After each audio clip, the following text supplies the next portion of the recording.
Howdy. This is my CRE number six, the final one here. Today we're talking about grief. So I'm just going to jump right in. Um, what is my grieving process? I think my grieving process is pretty simple. I mean, I don't grieve very publicly. I'm a very private, I deal with grief very privately, probably in an unhealthy way to some extent. I don't really talk about it with other people. This mostly goes for things aside from death. I feel like I deal with grieving over a death a little bit more publicly, maybe a little bit more, with family and friends, talking through things that way. With most other things that I grieve about, um, I do that very privately. I keep my emotions to myself, and I kind of just work through things on my own. It's not something that I really share with others. But yeah, my grief does change a little bit based on the situation. Like I previously said, um, I'm more likely to grieve independently on my own with smaller, more personal stuff. Whereas if I'm dealing with the death of a loved one or a friend or something like that, I would grieve more publicly. Um, I don't really know where I learned to grieve because I don't feel like my family grieves the same way.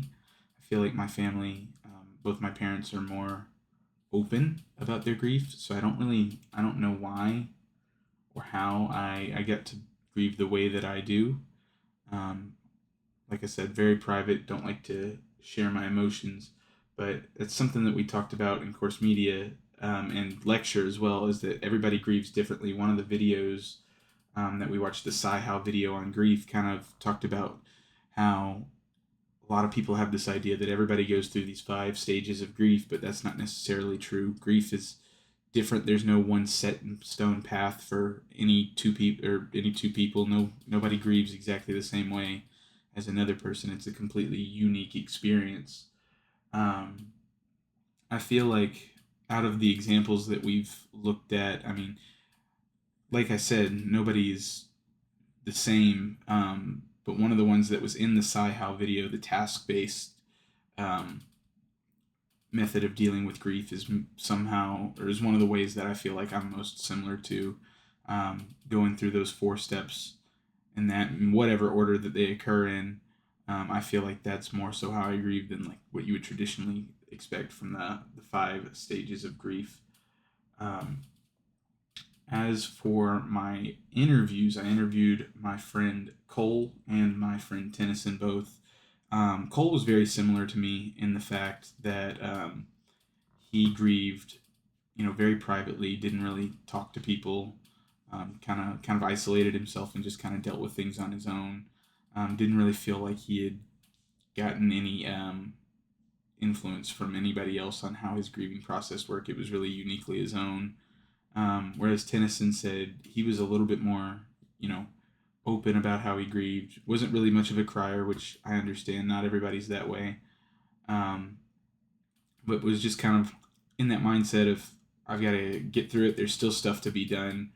And I think that's one of the things that we've talked about in lecture that kind of really limits how we grieve. Is this idea that we've got things to do, we don't have time to properly grieve. Um, this isn't the same for all cultures. One of the things that we've talked about was like in Jewish funerals, um, they take several days. They have like a set timeline for grieving where they're expected to do nothing except spend their time grieving to give themselves the full ability to go through all the emotions and go through the processes to come to terms with what's happened. Um, so that's one of those things where I think that we as a society could probably do better, is giving people a better ability to experience their grief and experience it properly, because nobody grieves the same. It's not like a set in stone pathway where everybody does the same things when they're going through something like this. So figuring out better ways to grieve, to allow people to grieve, could maybe help us as a society deal with grief more. The second question we're talking about here is disenfranchised grief. Um, Neither of my interviewers really had anything to say about this. They didn't really feel like they had experienced that, and I kind of fit into that same sentiment as well.